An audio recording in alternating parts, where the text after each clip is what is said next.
Hello. So last time we did this madness area with the madness tower and the madness things. And the last thing that we did in the video was we did the dungeon. Wow, look at that. I really like the yellow in the midground and then the blue in the background. That's kind of cool. We have the clear 1, 2, 3 here. No single torch. Wait, now there's one candle. It's not a torch, it's a candle. Into the darkness. So it is worth noting at this point in time, single torch. That's a goober immediately in our sight. There's the item at the end of the hallway, which I think is pretty cool. Pretty cool indicator. Overall, this scene is darker, right? But still, you can see the front wall is light, and then the second room that we're gonna go into is also light. Like the tiny corridor in between has like a dark outline.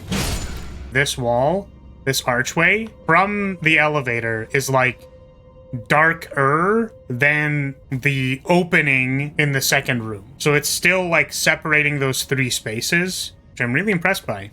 Okay, yep. I don't know why I didn't expect that. Oh, this is really awesome too. The light is to our left, so I'm assuming the dungeon continues to the left, whereas on the right there is no lighting. We've talked about lighting and picking paths before. Oh, also you see this in your peripheral right about here. As you pass this pillar, if you're going through the middle, you see the flower, which is another thing that can catch your eye in the peripheral. This has already been quite keen. This looks significantly less compelling when you're turned around. Like, see how it looks kind of weird? I don't know if that makes sense to you, but like the inner chamber here is like very light, but it just so happens that the back wall is completely unlit, which doesn't really make sense. There's no candles or anything. The point of it is that from this angle, it makes sense.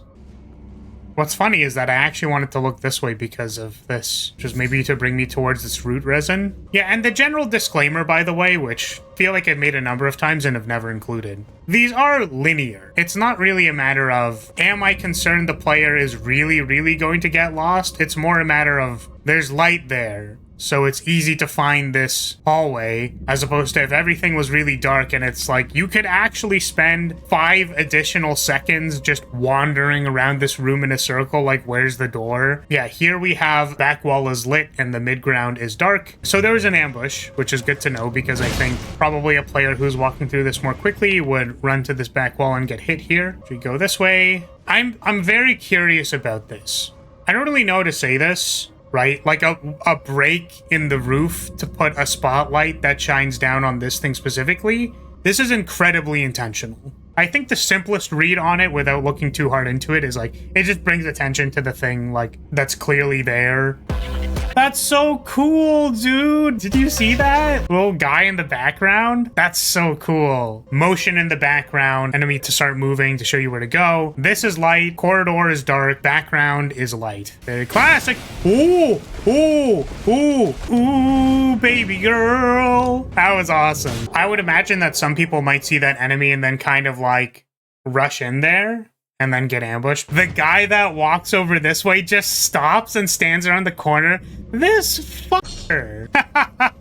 Yeah, so this was interesting because there's a light there. We can see the edge of the wall with that light, and then we can see the thing in the distance. So like we grab it, and I noticed the guy there, like when I turned around, and I noticed his silhouette and I started shitting myself. I was gonna say something along the lines of like, I could see someone just getting ambushed here and being like, oh man, oh my god, what the heck? Because they're hiding a really big guy in the shadows that you're not really supposed to see. That's the thing that I love about these dungeons, is that they're almost built like a horror game, if that makes sense. We can't ambush you around every single corner, or can we? It's like, oh, there was a jump scare at the end of that hallway because the guy baited us, and there was like a trap, and then an ambush, and the person around the corner also ambushed us because they didn't actually walk away. So that was a lot. That was a high energy beat, and you're like, oh, thank God I can get this grave ward at the end of the guy comes around the corner just to like kick your ass. The pacing is always, it always feels a little like, dude, I was just dealing with something. They throw something else at you. Oh, that's kind of cool. So because we're in the same area, this is a very easily recognizable landmark. It's not that it's hard to navigate, it's just that like we clearly went around in a huge circle. So it's like, how many right turns have I done? I don't know. I'm like 5 encounters deep. I don't know how many right turns I've done. If the God Ray wasn't there, you might wonder if it's the same statue. That is a great point, actually. That's a great point. Oh, Oh, is it maybe down there? I feel like I noticed this because I came back. And I could have seen someone not coming to this conclusion, but I was like, oh wait, there's openings here. I could see someone doing this. You see how it's like illuminated there? When you're like, oh, is the staircase there? And you're like, oh wait, is there something down there? I do actually think that that's possible. I like here that this person's looking at this flower. By seeing that there is a plant down there, it's signaling to the player that you can go down there. Like, this isn't a bottomless pit. There is literally like a grave glovewort down there. Fucking come on, man.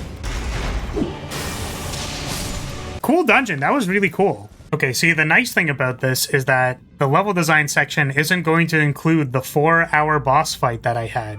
I'm going to say thank you so much for watching. Thank you for being here. Appreciate your support as always, and I will see you all next time. Goodbye, everybody. Bye.